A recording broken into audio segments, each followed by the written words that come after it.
Sejam muito bem-vindos e bem-vindas ao podcast Pega a Visão, programa que traz de tudo um pouquinho, né? Desde gestão, direito, marketing, a um mergulho gostoso no varejo alimentar. E a advogada que vos fala, Janaína Bastos, é que comanda toda essa celeuma, sempre muito bem acompanhada, com convidados especialíssimos. E se você chegou aqui pela primeira vez, você não vai querer perder nenhum episódio. Então, a primeira coisa que você tem que fazer é clicar aí nesse sininho, ativar as notificações e se inscrever no canal. E hoje eu trago aqui um convidado mais do que especial, que é um querido já de muitos anos, que ajuda os advogados a mudarem de vida. Isso desde que ele saiu da faculdade, ele já faz isso há muito tempo. O Lucas Peixoto. Obrigado pelo convite, Jana. É uma honra estar aqui. Tenho certeza que vai ser muito proveitoso para os ouvintes.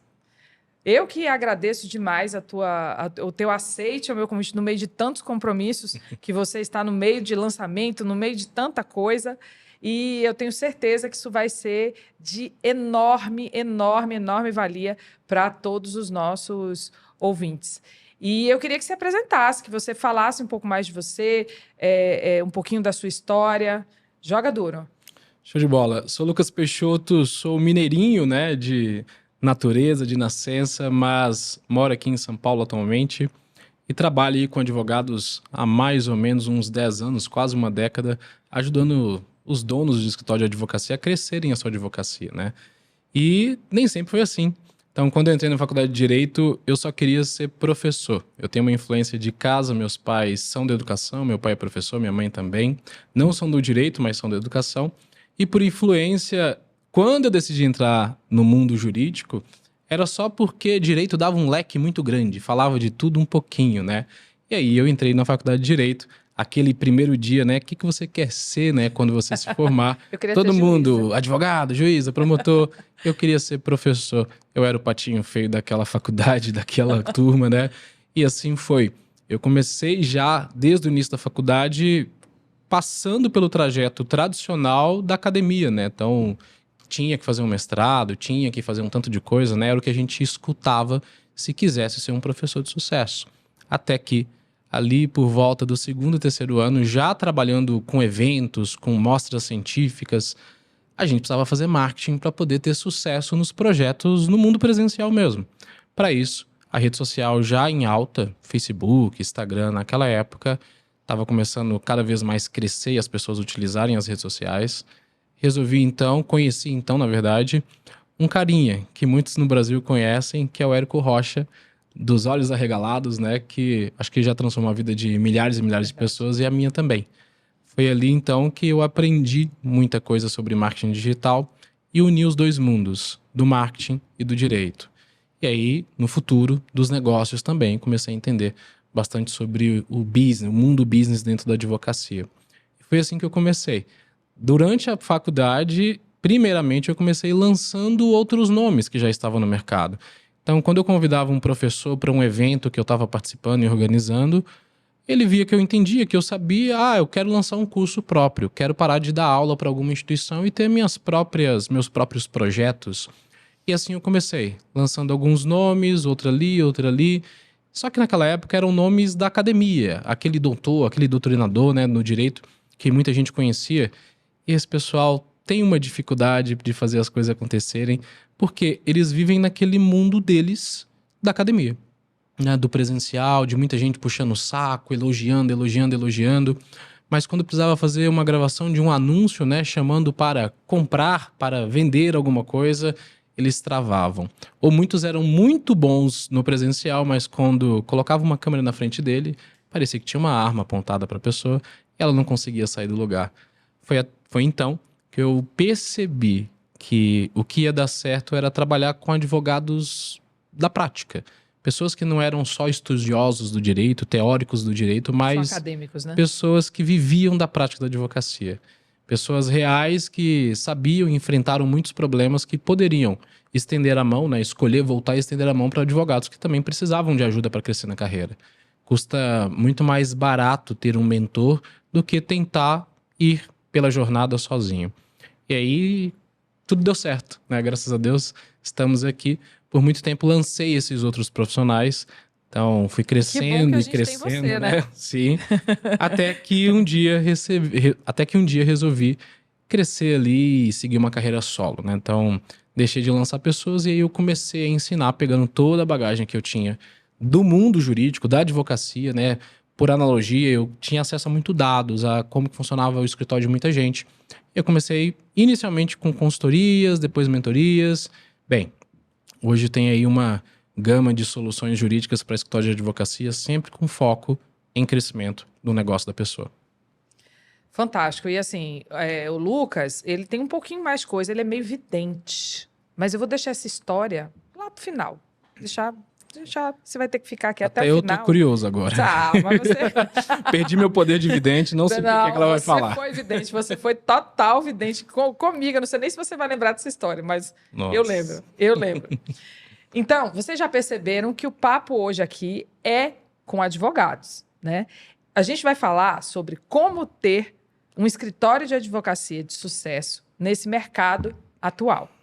E eu vou usar e abusar, vou perguntar, tô cheia de perguntas interessantíssimas para ele. O que é que você tem que fazer? Ficar até o final, senão você vai perder. Aliás, não vai? Seu concorrente fica e assiste. Se você não quiser ficar. Perigoso. Se o concorrente dele assistir, ele não assistir, ele tá ferrado. Não é? Então, assim, hoje, quais são os principais desafios que você vê para um escritório de advocacia, para ter sucesso? Quais são as principais travas que você vê hoje? A mente do dono. Não é técnica. Boa. É a mente do dono. Então, o sucesso que a gente não tem, o Tony Robbins, ele fala isso, né? 80% é mentalidade, é mente forte, mente blindada a crenças, enfim. A gente, desde que a gente vai crescendo, seja por contato com os pais ou pela falta de pais, a gente vai tendo muita coisa sendo plantada na nossa cabeça. O ambiente onde a gente cresce, ele define muito. Se você cresce principalmente em ambientes diferentes, muda o tempo todo, você tem um pouquinho de cada lugar. E você vai replicando padrões durante a sua vida que nem sempre são bons padrões. E aí chega um momento que a gente precisa quebrar alguns ciclos do passado e deixar só de repetir aquilo e começar a questionar e perguntar: isso aqui é pra mim? Por que é assim? Por que eu não posso ser assim? E na advocacia não é diferente. Não vou nem falar no âmbito familiar, o foco aqui é o negócio. Na advocacia não é diferente. Quando a gente pega um advogado que a escola de onde ele vem é de uma escola tradicional do direito, e aí quando eu tô falando da escola, se a experiência de estágio que ele teve, se o primeiro lugar que ele trabalhou é de alguém com uma mentalidade travada, tradicional. E por que eu tô falando isso? Porque quando a gente tá falando de toda a modernidade, o tema do podcast é como ter sucesso nesse novo mundo. A gente tem muita gente no velho mundo. Muita coisa mudou e essas pessoas não se adaptaram. A grande maioria. A regra é estar parado no tempo, vamos dizer assim. E eu tenho provas para poder falar isso, por exemplo. Eu palestro muito em OABs do Brasil inteiro. Viajo para tudo quanto é lugar. Eu gosto de dizer que no Brasil tem 10 outros Brasis. Culturalmente muda muito de um lugar para o outro. Então, tive em São Luís do Maranhão, depois fui para o Espírito Santo, depois Rio de Janeiro, Rio Grande do Sul. Existe muita diferença de um lugar para o outro. Verdade. O direito, na teoria, ele é lindo, é muito parecido, mas na prática as coisas mudam e mudam muito. Quando eu chego, por exemplo, numa palestra, recentemente eu palestrei no aniversário da ESA do Espírito Santo. Para quem é da UAB sabe o que é ESA, que é a Escola da Advocacia. Já dei muita aula lá, na ESA da Bahia. Olha só que legal. Quando eu cheguei lá, tinham 300 advogados. Eu perguntei, pessoal, quantos aqui são especialistas? Porque a gente que está no digital vê que todo mundo é especialista em trabalhista, em direito médico, em previdenciário, e acha que a normalidade é ser especialista. Não, a regra é ser generalista. Então, como eu saio da bolha que eu tô o tempo todo e tenho contato com esse pessoal, de 300 pessoas que tinham ali, 300 advogados que estavam naquele auditório, eu perguntei, quantos aqui são especialistas? 20 levantaram a mão. Eu perguntei sobre a rede social também. Quantos aqui utilizam o Instagram, por exemplo, como uma rede de posicionamento profissional? 15, 20 levantaram a mão. 300 pessoas. Se você perguntasse se tinha setor comercial no escritório de marketing... Aí eu parei de fazer né? pergunta. E essa palestra foi muito engraçada, porque na faculdade de Direito, pelo menos eu ouvi, talvez você também tenha ouvido, que é preciso 10 anos para poder ter algum sucesso na advocacia. Exatamente. E eu comecei a palestra falando, quem já ouviu aquela balela de que é preciso 10 anos para ter sucesso na advocacia? Porque no mundo que a gente está hoje, com tecnologia, marketing, vendas, enfim, todo o conhecimento que está disponível, antigamente tinha uma escassez de conhecimento compartilhado. Hoje tem uma abundância, chega a ser obesidade mental, tanto de conteúdo que a gente tem acesso. E aí o palestrante anterior tinha afirmado aquilo na palestra dele, que era preciso 10 anos. E aí as pessoas começaram a rir. Curadoria de palestras, viu? Pois é, as pessoas começaram a rir, eu não entendi. Eu falei, alguém falou isso aqui hoje? Aí o palestrante que acabou de sair, eu falei, nossa, ainda bem que eu entrei, ele saiu e foi embora, a gente não teve contato. Eu falei assim, gente, não dá pra acreditar nisso. Então, pode ser que a escola que aquele palestrante veio tenha sido uma escola onde foi plantado aquilo na cabeça dele. E aí, quando a gente olha, dependendo do tempo que ele tem de advocacia, 20 anos, 25, 30, era uma escola onde realmente era preciso 10 anos por falta de ferramentas para se aplicar. A gente tem todo um código de ética, um provimento que regulamenta a publicidade e o quanto você pode aparecer. E aí é muito normal quando você vê grandes advogados, normalmente eles são ligados inclusive até à educação. Né? Então, por quê? Porque ali não tem infração ética, você é um educador. Só que as marcas, elas se confundem. Por isso que quanto mais evidência essa pessoa tem, mais sucesso normalmente ela tem também. Aí que... fica ali a coisa que, assim, eu tenho cara de jovem advocacia, mas já falei para vocês que é Botox. Porque eu tenho 19 anos de advocacia. Então, eu sou essa galera que ele está falando. Eu sou essa galera. Eu fui essa galera que ele está falando. E o incrível na minha história é que quando eu tenho 19 anos de formada, há 19 anos atrás, não tinha essa obesidade de conhecimentos. E, assim, tem muita gente... né? Faltava. Uhum. Tem muita gente dessa mesma época que eu, até um pouquinho mais novo, que sofria com isso. E a gente ouvia realmente com 10 anos. Cara, quando eu fiz 10 anos de formada, eu estava quebrada mesmo. Tinha quebrado o escritório de advocacia. A regra não funcionou, então? Não, a regra não funcionou. Então, por que eu sou mentora? Porque eu sei exatamente todo o caminho errado que você não pode seguir e o caminho certo. Porque, graças a Deus, eu consegui. E tudo que o Lucas está falando é 100% verdade, porque em 5 anos eu consegui o resultado que eu não consegui nos outros 14. Com as ferramentas certas, com o conhecimento certo, com o ambiente certo, frequentado. Mas você tem noção do que um advogado com 10 anos, a frustração, era uma frustração para mim. Muitos desistem, nem conseguem chegar nos 10 anos. Vários colegas meus que tecnicamente, na técnica do direito eram maravilhosos, mas... A regra não é ter sucesso. Exatamente. Para pegar um gancho no tema. E aí eu comecei a resposta falando, é a mente do advogado, uma mente forte para poder conseguir passar por tudo isso. Porque antigamente podia se dizer que não é somente porque a técnica e tal, porque o conteúdo era escasso. Quando você tentava entender o que os grandes advogados fazem para ter sucesso na advocacia. Então era tudo muito restrito o acesso a entender o que estava acontecendo. E essa informação e muitos que não os compartilhavam. grandes fazem, essa informação não era compartilhada. Total. Isso era um círculo completamente fechado, que boa parte dos grandes, realmente grandes, não estavam ali dentro da OAB, eles não compartilham. E até os que estavam dentro da OAB, eles estavam protegendo o próprio nichozinho ali deles. Estou falando de antigamente. Hoje a coisa já mudou muito. Mas ainda tem. A mentalidade de escassez é muito grande. Só que aí eu falo somente por quê? Porque tem muito conteúdo disponível agora. Então, uma pessoa que ela não tem sucesso na advocacia, não vou falar num discurso meritocrático que é porque ela não quer, mas é uma questão de decisão. Eu vou te fazer uma acessar pergunta, informação importante. Para você me ajudar a responder, eu já ouvi essa afirmação de alguns advogados antigos. E eu vi isso essa semana. E, obviamente, eu dei a resposta coerente. Mas o que a gente diz para o advogado que acha que quando ouve assim, diz, olha, você precisa pensar em gestão, você precisa pensar em marketing para você arrumar o fluxo de clientes que chega para você e comercial para você aprender a fechar. E a pessoa olha assim e fala, não, mas eu sou pós-graduada no raio que o parta, e não abre a cabeça, e chorando pitanga porque está ruim de grana, porque no final das contas, se você pode ser extremamente feliz, se você não tiver resultado financeiro, não vai valer muito a pena. que você diria para uma A pessoa regra dessa? eles vão falir. Essa é a regra. Então, o advogado que ele se adapta ao novo mundo, e não só aos conhecimentos de gestão, mas marketing, vendas, toda a inovação, e é importante dizer que inovação não é só tecnologia, né? Então, inovação está em fazer algo de uma forma diferente, de uma forma otimizada, que leve menos tempo, menos investimento. Então, se essas pessoas não se adaptarem, lógico, existe a exceção. Eu gosto de dizer que a exceção é a regra do burro, né? Sempre tem alguém, mas o fulano, tá, é a exceção. A regra é, igual a gente tinha antigamente, há 20 anos, há 30 anos, ou até recente, há 10 anos, grandes conglomerados, que você olhava para aquela estrutura física gigantesca, uma casa grande, um andar inteiro de um prédio. Nossa, tinha 50 pessoas, 100 pessoas trabalhando. E você olhava assim, nossa, isso aí que é escritório de advocacia grande. Que eles fizeram de uma forma tradicional aquilo tudo, no boca a boca, esperando o cliente ser indicado. Ok, beleza.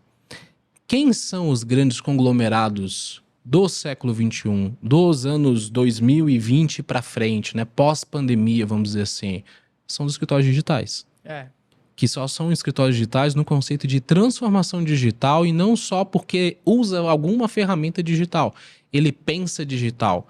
Ele não fica preso, porque aqui na minha cidade funciona assim. Não, não é sobre cidade. Aqui no Brasil funciona assim. Exatamente. Você não tem limite geográfico. Você prospecta em todo o território nacional. A tua equipe é desmembrada. Às vezes você tem colaborador em tudo quanto é lugar. Você tem um sistema, um processo, uma forma de fazer gestão que aquilo ali tudo tá girando e funcionando mesmo com pessoas em lugares totalmente diferentes, fisicamente falando. Então, é uma questão de sobrevivência.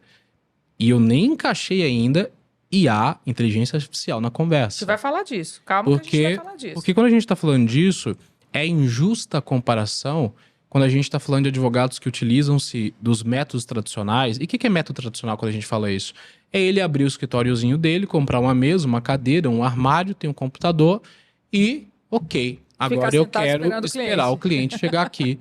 Quantas pessoas eu não conheço que quebraram a primeira versão de escritório de advocacia fazendo isso? Eu fiz isso. A primeira versão do escritório eu quebrei exatamente desse jeito.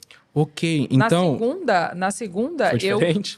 A segunda foi... Cada um é um aprendizado. Ninguém quebra duas vezes pelo mesmo motivo. Sim. E na segunda eu quebrei porque eu concentrei renda num único serviço. Cliente só. Um cliente só. Entendi. Eu concentrei toda a atuação num cliente só. E aí faltou eu quebrei de novo. Faltou Entendi. diversificação. Total. Então, esses grandes escritórios digitais que estão surgindo, eles estão engolindo os pequenos que estão se utilizando de técnicas tradicionais. E estão engolindo os grandes que não se modernizaram e estão perdendo terreno. Que estão cada vez mais tendo menos clientes, a marca está enfraquecendo, as indicações estão parando, as estruturas estão ficando caras para se manter, tem que mandar a gente embora, tem que entregar sala. E é muito comum o advogado de uma outra época, né? Tudo que ele ganhou de dinheiro no tempo áureo dele, ele joga para pessoa física e deixa a empresa, a escritório de advocacia sempre fraca, sem caixa.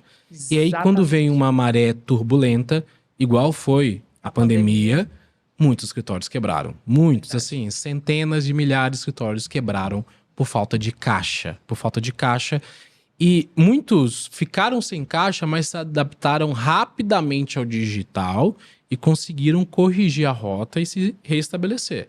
Então, pivotaram, né, a estrutura que eles tinham. Eu não sei mas a maioria quebrou. Quando você encontra os alunos, quando você encontra os advogados. Eu digo assim, numa categoria de escritório de advocacia que tem no máximo 2, 3 funcionários. Você faz a pergunta, eu faço um diagnóstico com eles. Eu pergunto sempre. A primeira pergunta que eu falo, o tópico financeiro é o primeiro tópico. Você tem reserva financeira, caixa forte? A regra é não ter, né? 99% não Exato. tem. Não tem. Como é que você cresce sem caixa? Como é que você investe sem um fundo de reserva para você ter a segurança de que se aquilo der errado, você tem onde recorrer? Você pergunta de capital de giro, não tem capital de giro, porque não tem noção dos conceitos quando sabem básicos. O que é. Exatamente, porque não tem noção dos conceitos básicos do que é gerir uma empresa. Que aí vem porque outro... quando você vai falar que o advogado, que o escritório de advocacia é uma empresa, ainda tem gente que se ofende. Então que aí tá o outro padrão de sucesso. da modernidade, que precisa tratar o escritório de advocacia como empresa. É uma empresa. Tem caixa, tem funcionário, tem cliente, tem conta para pagar, paga imposto. É uma empresa. Tem um CNPJ. Muitos não têm um CNPJ. E olha o absurdo do amadorismo que a gente tem na advocacia. De fato. Mas olha só. E as regras se aplicam. Recentemente, eu atendi uma advogada que faturava por volta de 600, 700 mil reais por ano. Era ela e uma pessoa, uma sócia de serviço, que ela dividia 40% de tudo que ela ganhava. E aí ela me pagou uma consulta, uma hora ali, para poder entender como é que ela poderia crescer mais. Eu perguntei, vou perguntar, eu acho que é básico, mas vou perguntar. Você tem CNPJ? Aí ela falou, não, recebo tudo na pessoa física. E quando eu recebo na minha pessoa física, eu passo 40% direto para outra pessoa que me ajuda aqui, sem tirar custo, nada, né? Sócio assim tá ótimo, só recebe 40%. Você não quer mais uma? E aí eu perguntei, mas seu contador nunca falou pra você abrir um CNPJ? Ela falou assim, ele comentou uma vez comigo que era importante abrir um CNPJ. Então ela tava pagando 27,5% de tudo que ela ganhava, precatório, tudo que entrava, 700 mil reais faturados naquele ano. Eu falei assim, olha, só de você criar o CNPJ vai melhorar muito a sua vida em termos de lucratividade. Agora, essa pessoa que tá aí ganhando 40% de tudo, isso não é sociedade. Então, assim, são vários amadorismos que é muito comum. É muito comum o advogado, ele quer delegar para alguém na operação a peça, a parte técnica, aí ele paga 30%, 40% para uma pessoa do que a pessoa tá executando, só que é um funcionário de luxo, um sócio de luxo que nem deveria existir. Exatamente. Sendo que mais tem é técnico parado no direito aí sem emprego, que poderia estar sendo contratado sem ganhar nenhuma porcentagem. Pode ganhar bonificação, alguma coisa. Então, quando eu vejo isso, assim, falta gente para conscientizar. Falta. A advocacia ela é muito fechada para poder sair fora da bolha do mundo jurídico e querer aprender algo fora. Se você for parar para olhar de verdade, são poucos os influenciadores digitais que falam sobre isso na rede social. São poucos. Eu falo sobre isso, você, Alessandra Busato, o Fernando, o Euro. Não tem muita gente falando sobre isso, porque realmente ninguém se preocupa com isso, porque até mesmo porque você atingir um certo nível de gestão,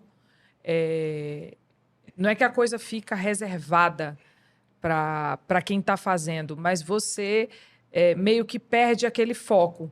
E assim, os problemas vão aumentando. Quando você fala em gerir uma empresa, os problemas eles tendem a tomar proporções. Primeiro vem o problema do CNPJ, depois vem o problema da divisão de lucro, de como paga, de como, olha, o imposto está aumentando, aí sonega. A faculdade não ensinou isso? Ninguém ensina isso. E o advogado também não para perceber que está faltando alguma pecinha ali no jogo dele para ele realmente ter sucesso. E aí vem a minha outra pergunta. Eu queria te perguntar, primeiro, essa parte mental, que você pontuou maravilhosamente bem, ela é o ponto focal para o início da mudança. Para você ter uma ideia, a minha mentoria, eu começo... O primeiro módulo da mentoria é só mental. Só mental. Porque se o mindset não mudar, você não consegue implementar absolutamente nada do que a gente está conversando aqui. Mas quais são as outras soft skills e hard skills que o advogado precisa ter hoje para você conseguir chegar nesse sucesso? Ponto. Vamos falar de algumas, então, que eu acho extremamente importante. A primeira, ser especialista. Ser especialista.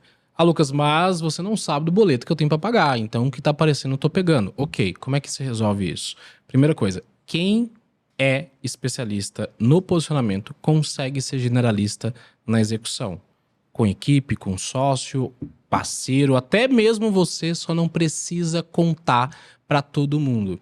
Segunda coisa, não confunda em termos de marca o que é a pessoa física como advogado e o que é a pessoa institucional como advogado. Então, quando você olha para uma estrutura que é full service, porque atua em outras áreas, pega outras coisas, o meu próprio cliente daquela área principal, ele sempre me pede uma coisinha diferente. Ok, mais uma vez, não precisa contar para todo mundo que você faz ou que você consegue absorver aquilo ali. Porque essa repetição, E aí trago a analogia da saúde, do médico. Quando a gente procura médico, a gente quer um especialista. Eu não vou tratar um câncer com um clínico geral. Eu não quero fazer uma cirurgia no nariz que não seja com algum especialista. Então a gente procura especialista.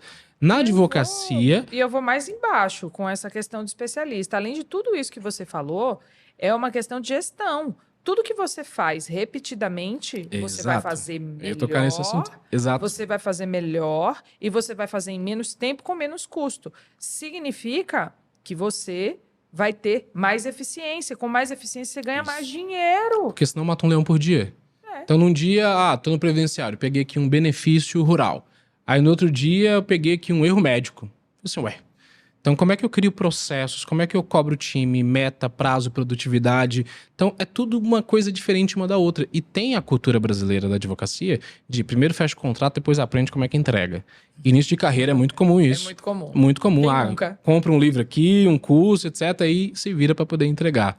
Então, no começo, a gente sai atirando para tudo quanto é lado? Sim. Só que já dá para se posicionar, porque aquilo que você comunica é o que você atrai. Quanto mais você comunica aquilo que é a especialidade que você quer ter, a área que você quer ter, ou nicho, né? E muito se confunde, né? Existe posicionamento na advocacia de área, exemplo, sou previdenciarista. E existe também posicionamento de nicho, onde muitos falam assim, eu sou previdenciarista, mas eu atendo só médico, ou só enfermeiro, ou só área da saúde. Então eu nichei... benefício específico. O conceito do nicho, ele está em tipo de pessoa com determinadas características. Então, quando alguém fala, qual que é o seu nicho? Eu falo assim, não, às vezes não tem nicho, eu tenho todo mundo. Eu sou previdenciarista, ou eu sou trabalhista. Qualquer um que me procurar, eu atendo. Agora, eu sou do agronegócio.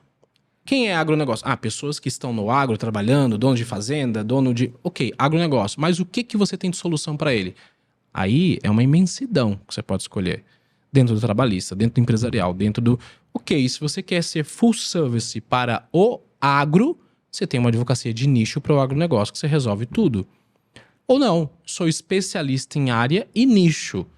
Estou trabalhando só com trabalhista para clientes do agronegócio. Ou supermercados, né? Então, é só isso que eu faço. Entendi.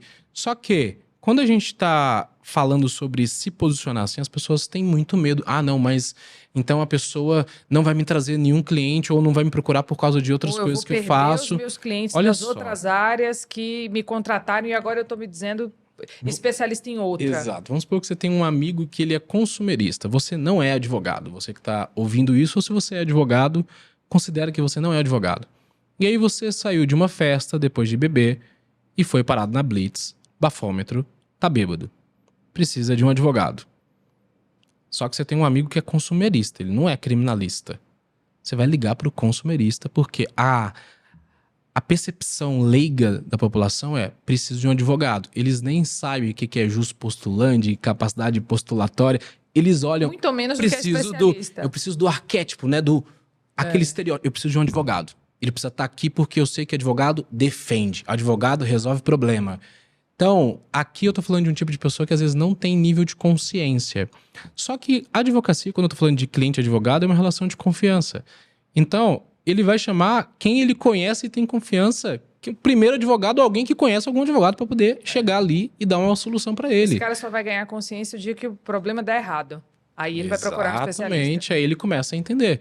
Igual um dono de empresa que teve uma reclamatória trabalhista, alguém processou ele e ele... preciso de um advogado trabalhista. Ele começa a entender as especificidades. Na medicina, que foi o exemplo que a gente usou, é a mesma coisa.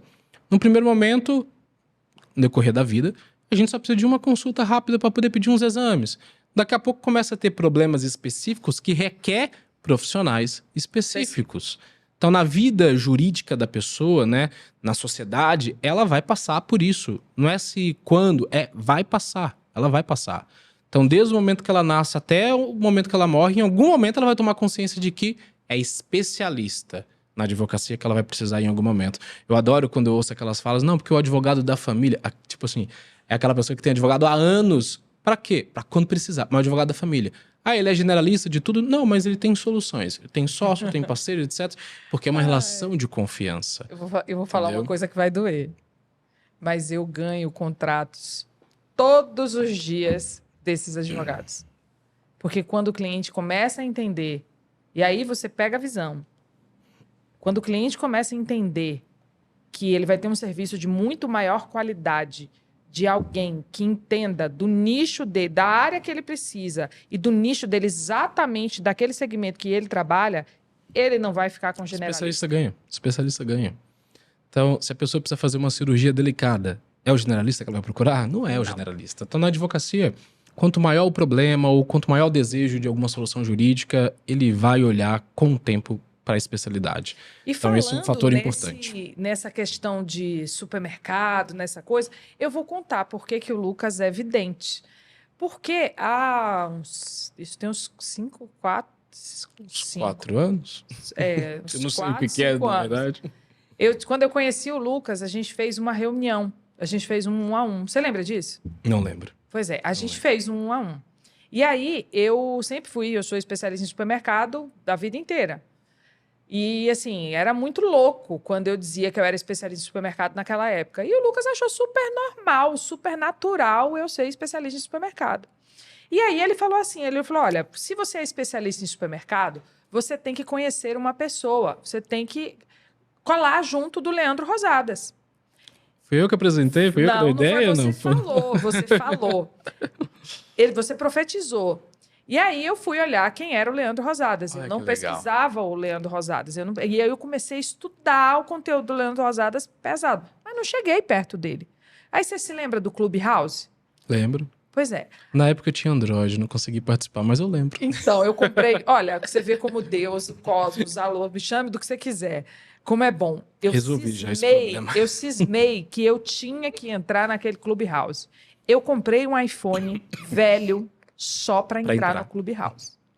Quando eu entrei no Clubhouse, quem foi que me adicionou no Clubhouse?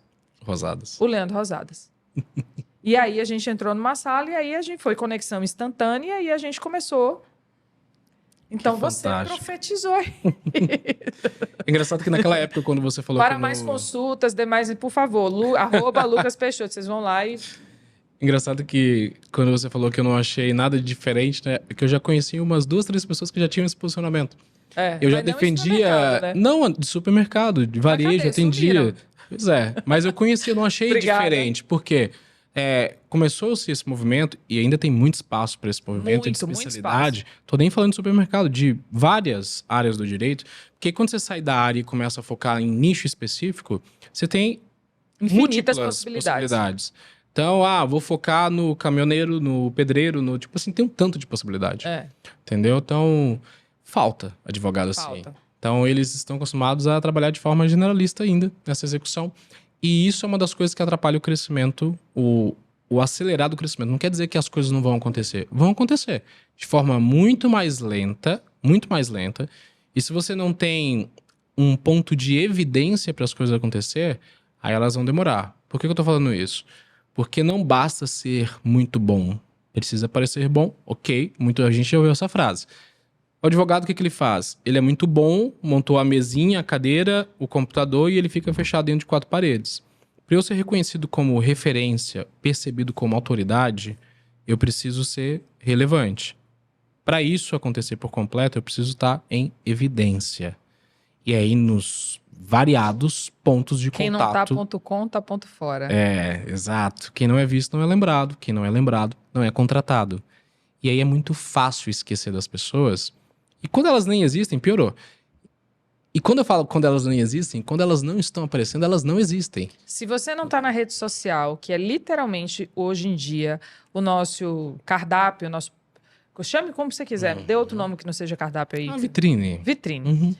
Quem não tá na vitrine hoje, não tá. E é uma questão de modernização. Vai desaparecer. O escritório famoso ficava na avenida principal da cidade. A avenida principal da cidade agora é a rede social.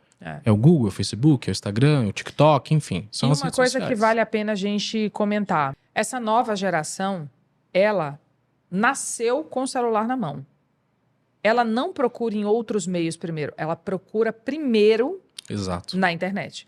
E principalmente primeiro na rede social. Hoje o TikTok virou o maior... superou o Google, né? em buscas dessa nova geração. O Instagram já atualizou isso, né? O search, o explorar do Instagram, ele já é de pesquisa também. Então, você já acha as coisas ali. E é importante estar em evidência, gente, pela simples questão de a memória do ser humano ela é muito curta. Quando você olha para pensar e tentar lembrar o que você comeu há 7 dias na hora do almoço, seja lá qual dia você está ouvindo esse podcast, você não vai lembrar. A não ser que você esteja numa dieta muito restrita, com um cardápio bem selecionado, você não vai lembrar. Se você não lembra o que comeu anteontem ou semana passada, imagina alguém vai lembrar de você se você não está aparecendo na rede social. Só que aí vem uma pergunta muito comum que eu recebo, uma indagação, uma crença, uma objeção, que é: Lucas, eu tô lá no Instagram, mas não vem cliente de lá. Meus clientes são sempre indicação e etc. Aí eu faço a pergunta: quantos clientes você fechou esse mês? 20 clientes. Ok. Quantos deles te seguem na rede social? Ou a pessoa que indicou, se ela te segue na rede social? Todos. Ok. Quem é visto é lembrado. Quem é lembrado é indicado, é contratado por influência de marca. Existe a prospecção no Instagram ou na internet. Exemplo: cadastrou na landing page do Google lá, virou lead, comercial processou, ok, é na internet. Mas existe também através da internet, que é um trabalho de marca super importante. Exatamente. Se aquela pessoa não tivesse aquele ponto de evidência, provável que 90% daquelas indicações ou prospecções não teriam acontecido. Só aconteceu porque as pessoas lembraram que ela existe. E para exemplificar o que ele está dizendo, quem me segue já provavelmente viu vários exemplos, porque eu sempre conto em stories, sempre conto isso. Os alunos estão cansados de escutar isso. Mas eu vou dar um caso real. A semana passada, eu fechei uma rede de supermercados com 11 lojas. 11 lojas, ou seja, não é uma coisinha pequena. E a sócia já me seguia há anos e nunca tinha me mandado uma mensagenzinha no direct. Nada. Não tenho lembrança de ter visto ela nem depois eu fui olhar quem ela era, de ver o perfil dela, nem no hall de curtidas, de nada disso. Mas ela estava lá, ela estava acompanhando e ela estava validando quem você era. Quem eu era. E isso acontece todos os dias. Toda semana a gente metrifica de onde os clientes vêm sempre, obviamente. Até senão você não tem controle do custo que você está tendo para adquirir esse cliente. E é muito comum a pessoa nunca ter falado nada. Então, para quem está desanimado, produzindo conteúdo e acha que aquilo não vai valer nada, isso não é um jogo de curto prazo. É um jogo de longo prazo. E eu posso te dizer com todas as letras, dá muito resultado. Só se você estiver falando besteira na rede social, falando a tecnia, ou estiver falando para ninguém, né? Porque quando você não fala para ninguém também fica complicado. Posicionamento é tudo. É uma das coisas mais importantes. Mas aí vem a outra pergunta. Dentro de tudo isso que você falou das soft skills, vem as técnicas. O que essa pessoa, o que esse advogado precisa, esse novo advogado, fora o direito? Porque, gente, a gente não precisa repetir. O direito é commodity, já veio de fábrica, não tem o que você falar. Se você não tiver ele, volta, estuda, porque você não começou nem a brincar. Tem que ter o direito. Contrata alguém que sabe. Ou contrata alguém que sabe. Delega. Vira empresário, enfim. Ou vira empresário, enfim. Exatamente. Mas, fora isso, que técnicas mais o advogado precisa ter? Ok, então vamos lá. Por que eu comecei falando de especialista? Porque é o primeiro passo para quando você está falando de escala de um negócio. E existe uma discordância de conceito, se a advocacia é escalável ou se é escalonável, né? Porque é serviço. Mas, além de ser especialista de área ou de nicho, é importante que a pessoa seja especialista em determinadas soluções, respeitando métricas de crescimento daquele negócio. Como assim, Lucas? Vou falar um pouquinho sobre gestão aplicada a marketing e vendas agora, dentro do escritório de advocacia. Se eu pego um serviço, 2, 3, 4, isso é o padrão normalmente de escritórios que faturam mais de 5, 10 milhões por ano com o digital. Eles têm 3, 4, 5 bons serviços, produtos, soluções, para querer escalar. Serviços que respeitam ganho de curto prazo, ganho de médio prazo e de longo prazo, que é o que vai encher o caixa para o longo prazo e vai fazer com que ele ultrapasse múltiplos 7 dígitos. Vou dar um exemplo aqui mais simples no previdenciário, por exemplo. Então tem lá o planejamento previdenciário. Lucas, cobro R$2.000 aqui para poder fazer, uma média, tem gente que cobra 3, tem gente que cobra menos, tem gente que nem cobra, né, só porque está interessado na aposentadoria da pessoa. E quando eu pego esse serviço, eu que tenho que executar, porque ele é complexo. Tem que fazer o cálculo, analisar o documento, fazer projeção e etc. Reunir com o cliente para fechar, reunir com o cliente para poder explicar depois tudo. Isso me toma, se for somar tudo, umas 10 horas e não dá para passar para o estagiário, para secretário, para ninguém meter a mão nisso daqui. Tem que ser eu, advogado técnico. Cuidado. Aí eu pego outra solução dentro do previdenciário, o BPC Loas lá para pessoas em situação de miserabilidade. Então, encaixou nos requisitos lá do que a lei pede. O BPC Loas é administrativo primeiro, a regra. Tem que entrar e pedir no INSS. Quanto que se cobra no BPC Loas? Do protocolo INSS até a concessão do benefício, que leva 3 meses, 6 meses, até 1 ano, a depender da região, você tem direito a 30%, é o que o advogado normalmente cobra, 20%, 30% de tudo que é retroativo. Ou seja, todo mês aquela pessoa vai ter direito a um salário mínimo, que é o valor do benefício. Mais X benefícios. Tem gente que cobra 3, 4, 5, até 7 benefícios, eu já vi. Vou fazer uma conta básica. Vamos supor que em 90 dias o INSS concedeu o benefício. Então, estou falando então de 3 benefícios.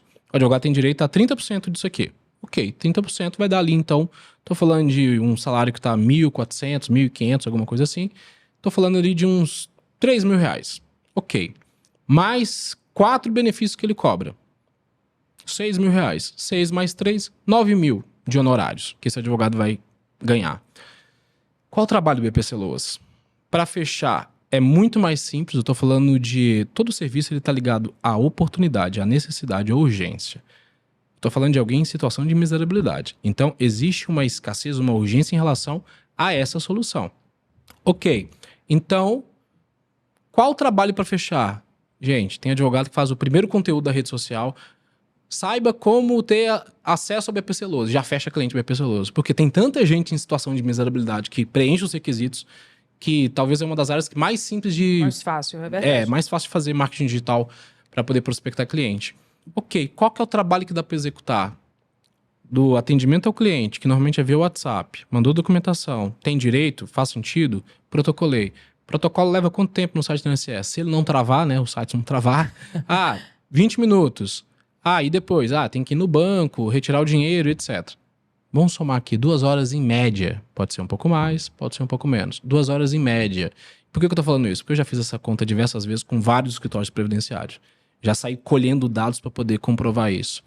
Dá para delegar para o estagiário? Dá. Com certeza. Então, peraí. Um me pagou 2 mil reais e eu levei 10 horas para fazer, na esperança de que eu ia receber o dinheiro naquele mês. Outro, 90 dias ou 6 meses depois, vai me dar 10 mil reais e nem eu preciso tocar a mão nele, que é o estagiário que cuida de tudo. Por analogia, pegue o planejamento ou o BPC Loas, que eu dei exemplo agora, para os outros serviços das outras áreas da advocacia, com as mesmas características. Um é delegável, paga bem. Mas paga só daqui 6 meses. Aí que entra a caixa. Então você tem estratégias de curto prazo e de longo prazo. Por isso que tem Vou repetir a frase. muito advogado que não consegue sobreviver porque não consegue fazer um caixa para lidar olha com só, processo eu não tô de êxito. falando para você parar de fazer o planejamento, porque eu sei que você tem boleto para pagar. Só que para de produzir conteúdo e se posicionar falando que faz. Porque no seu início de carreira do escritório de advocacia, aí leva isso pro trabalhista, para todas as áreas. Fantástico. Você vai receber esse cliente por indicação, por alguma forma, ok. Porque quem você é, o que faz e para quem faz, você é previdenciarista. Ele entendeu. Então, se ele precisa, ele procura o previdenciarista. Planejamento previdenciário é quem é que faz? O previdenciarista. Agora, quando você usa todo o seu tempo de produção, todos os seus recursos financeiros de expansão de marketing com o serviço que de fato vai colocar caixa e crescer o seu escritório, e é delegável essa operação, é outra história. Verdade. Ou seja, ficar focando nisso daqui e dividir pauta de visibilidade com um serviço que não é tão bom, que exige até a tua alma para executar, e você tem um teto de execução, porque as mesmas 10 horas eu executo 5, 6 BPCs. Um me paga 2 mil, outro tá me pagando 50 mil. E nem sou eu que faço. Qual o sentido? Se eu levo pro trabalhista, quero pegar aquela causa lá, que o valor de causa vai dar... Se você realmente quiser fazer o planejamento, porque eu acredito que tudo é delegável. tudo é delegável, você só precisa descobrir como. O que mais tem é advogado técnico que aprendeu a fazer planejamento, que está querendo cliente, não tem cliente. Exatamente. Então, tudo Então, é delegável. tem demanda para tudo no mercado. Até o que você não acha hoje delegável, até o que você acha que é especial demais dentro do direito, você consegue. Quando apertar, você entende que é delegável. Você vai delegar se você quiser crescer. E a pessoa entende você quando... não precisa perder necessariamente, só se realmente na conta exato. não fizer sentido. Exato. Mas o advogado tem que parar de achar que ele é especial demais no conhecimento técnico, que ele não pode ser substituído. Total. Gente, todo mundo passou pela mesma faculdade que você. Aí eu dou outro exemplo, que eu tô falando de uma gama de serviços. 3, 4, 5 para poder escalar ou escalonar esse escritório. Então, eu falei do planejamento, eu falei do BPC Loas. Vou falar, então, de uma aposentadoria especial de um servidor público que, com precatório, com honorários, tudo vai dar lá 50 mil reais. Exemplo, por exemplo. Essa daqui demora 24, 36 meses para poder terminar. E eu receber o dinheiro. Essa aqui, que é o BPC Loas, 6 meses em média. Pouco mais, pouco menos, depende da região do país. Essa daqui, em 30 dias, em tese, você está recebendo aquilo em honorários. Então eu tenho serviços de curto prazo, médio prazo, longo prazo, que em um planejamento estratégico de crescimento, olhando para a visão do escritório de advocacia, eu tenho que respeitar esses serviços e diversificar para não ficar dependendo apenas de um serviço específico, colocando caixa no escritório. Por quê? Segurança jurídica nacional. Se vem um projeto de lei, se vem alguma mudança, se o governo quebra, pode ser que você quebra junto porque você focou demais energia naquilo ali.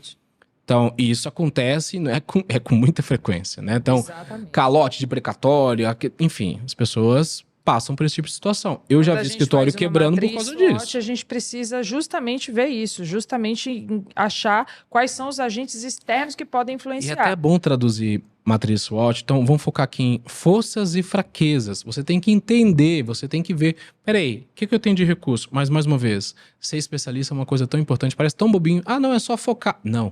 Tem tanta coisa estratégica envolvendo ao redor de ser especialista que a pessoa nem consegue entender, porque eu não consigo fazer esse planejamento do exemplo que eu dei agora se eu atendo 3, 4, 5 áreas ao mesmo tempo, que normalmente é a regra do advogado brasileiro. E também, sem você levar em consideração, por exemplo, esses fatores externos, você pode arriscar, por exemplo, numa tese. Eu conheço uma advogada que arriscou na tese do FGTS e ela provavelmente vai dar com os burros na água. Ou revisão da vida toda. Revisão da vida teses toda. Tributárias. Então, assim, pode ser que dê certo. Você não vai saber. Não dá para você colocar aí todas focar as suas toda a energia nisso. Não faz sentido. Exatamente, não faz sentido.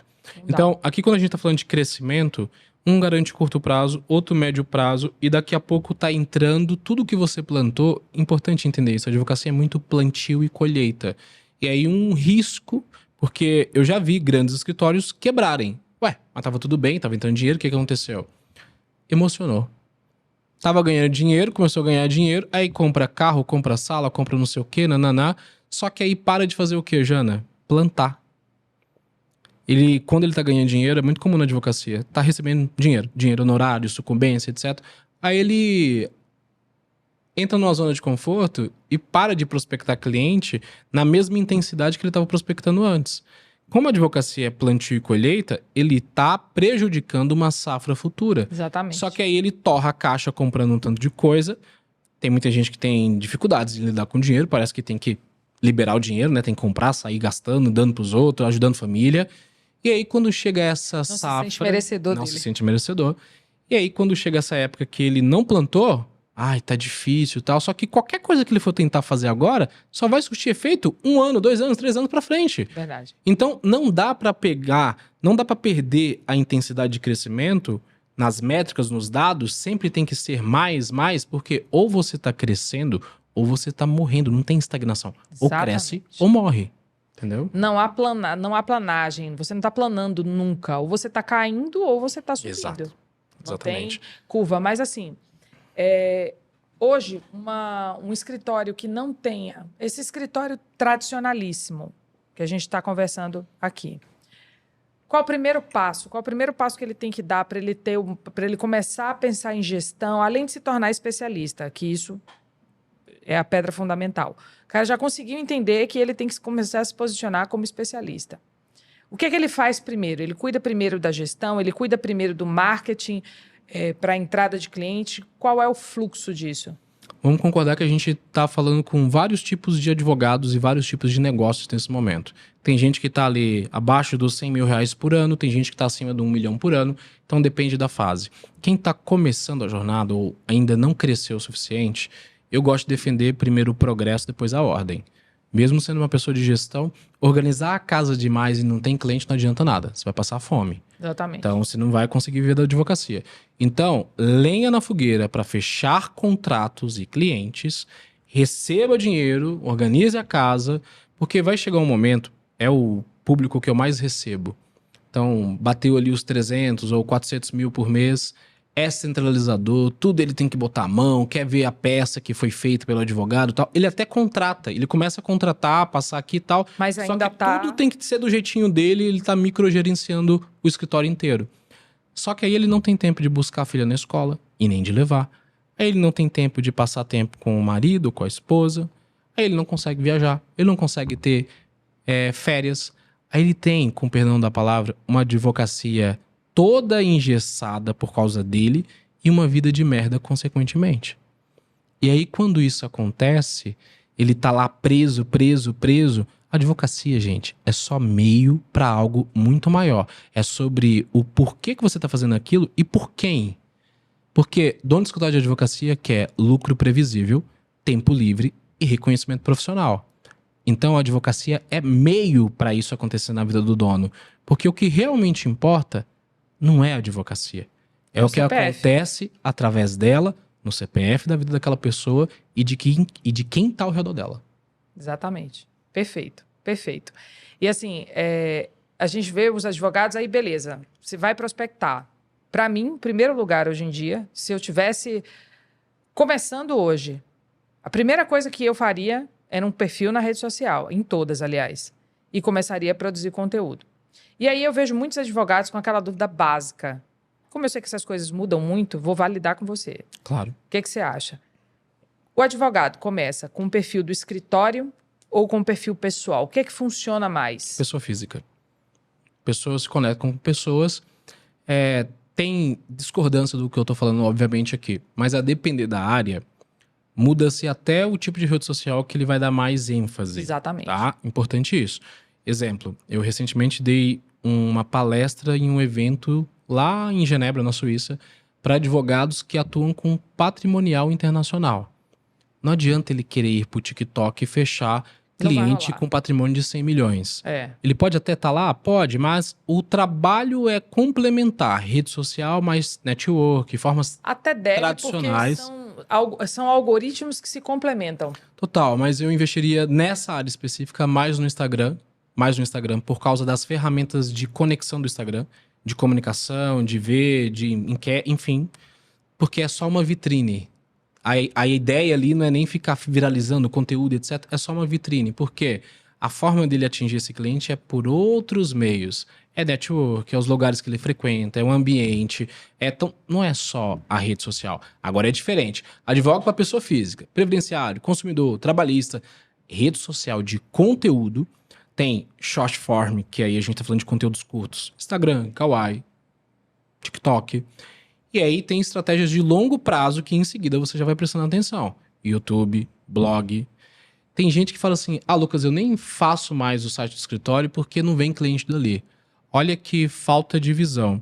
Quando você tem um site do escritório, o Google Meu Negócio, muitas vezes, mesmo que seu cliente não venha dali, é sobre a indexação que você tem na rede de pesquisa do Google. Fantástico. Exemplo, o patrimonial é um exemplo. Muita gente fala assim, não faço o site porque meu cliente não vem daí. Ele não vai lá no site e depois vai entrar em contato pelo WhatsApp e me mandar uma mensagem. Olha só, se não é você que está alimentando a rede, a internet com as informações sobre você, controlando a narrativa de quem que você quer ser para as pessoas, alguém vai colocar fazer isso por lá. você, verdade. E aí, se você tem um site, se você tem um Google Meu Negócio, você está garantindo a primeira página do Google quando alguém pergunta sobre você ali, alguém pesquisa o seu nome. Não é para prospectar cliente, mas é para existir na rede. Quando alguém pesquisar, aparece ali quem você é. E aí você controla o que você coloca no seu site, por exemplo. E agora a pergunta que não quer calar. Viralização significa resultado, cliente? Depende do que essa pessoa tem para vender e do nível de consciência em relação ao tipo de pessoa que é atraída, em relação ao que é vendido, e ticket também influencia muito. E eu O acho que o preço tipo de do que vai ser conteúdo pago. também, né? Porque tem uma galera que a gente percebe viralizando alto e tudo, mas com conteúdos que não necessariamente fazem parte de qualquer tipo de funil de venda. Não dá para chamar nem de boca de funil. Sim. Que são só Funciona. engraçados, que são só... Funciona. Depende muito não só do conteúdo, mas do quão confiança aquele profissional que está fazendo o conteúdo consegue passar. Porque vamos ir na linha editorial do humor. E aí existe um humor escrachado, tipo assim, meu Deus do céu, que piada foi essa aqui? E existe aquele humor leve, uma brincadeirinha, etc. Ok. Só que, dependendo de quem tá fazendo aquilo, passa segurança ou não, mesmo sendo humor. Não tem problema o conteúdo de humor. Tem jeito pra tudo. Não existe uma forma só de fazer as coisas. Só que aí quando você tem um ticket, eu quero vender, por exemplo, holding. E aí eu vou viralizar com super piadas na rede social para atrair qualquer tipo de pessoa. Será que as pessoas vão reconhecer você como um baita profissional e ter confiança em um tipo de ticket que, sei lá, vai custar 50 mil reais? É diferente de faço humor escrachado, falo sobre isso e quero pegar aqui juizado de atraso de voo. Então, tem contextos e contextos. Então, eu não sou a pessoa que eu também vou não sou impor regras, não tem que fazer, etc. Porque funciona pra muita gente. Mas acho também que tem uma que ter linha estratégia. tênue, tato e estratégia. Tem que ter estratégia. Tem gente que faz por fazer, sem pensar. Exatamente. E muita gente que eu conheço já viralizou e prejudicou o negócio. Por causa de, nossa, eu viralizei, sujei minha base de cliente desqualificado porque eu tenho pra vender. Então, eles vieram pela piada, pelo conteúdo raso, superficial e não num tom pejorativo. Porque a rede social de engajamento, de relacionamento, são conteúdos curtos, rápidos, fácil de consumir. E agora eu sujei minha base, então o meu tráfego fica mais caro, tudo fica mais caro. Entope meu funil com gente curiosa querendo entender, mas na hora de eu precificar não compram porque, tá fora da realidade dela. São pessoas que vieram por uma coisa, na verdade, eu tô tentando passar outra pra ela. Perfeito. Agora é diferente. Eu não viralizo, eu tenho um perfil pequeno. Então, estratégias, pessoas e pessoas, áreas e áreas, muita coisa muda e é diferente aqui nessa equação. Eu conheço pessoas que têm 1.000 seguidores, 2.000 seguidores e pelo digital ganham muito mais do que pessoas que têm 100 mil, 200 mil seguidores. Então, funciona ter audiência? Funciona, só que marketing é bom? Marketing, ele leva uma mensagem. Se essa mensagem é boa ou ruim, ele vai levar a mensagem. Então, qual que é a estratégia? O que está sendo carregado nessa mensagem? O que você está comunicando? Aquilo que você comunica é o que você atrai. Se você não está sabendo comunicar, você às vezes vai atrair a pessoa errada também para dentro do teu perfil. Se você plantar semente de mamão, não vai colher manga. Exatamente. Lucas, foi maravilhoso ter você aqui. Eu espero que a gente faça uma outra rodada, porque eu estava cheia de perguntas ainda. A gente ainda precisava falar mais e mais e mais e mais. Vem a parte 2, mas então. Mas não acaba, gente, não acaba. Vocês sabem, quando eu trago convidado bom, é sempre desse jeito. Então, se você ficou aqui até agora, a primeira coisa que você tem que fazer, a última, né? Agora é deixar um like aqui no vídeo para ajudar a levar esse conteúdo para mais gente. E eu queria que você deixasse uma mensagem final para a galera. Com certeza.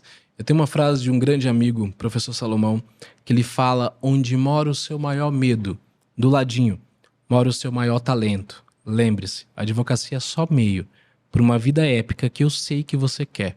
Mas para isso, algumas decisões precisam ser tomadas. Então, deixa o ego de lado, deixa a vaidade, o que as pessoas vão pensar sobre você e pensa em você e nas pessoas que você ama. Forte abraço. Obrigada, galera. Até a próxima.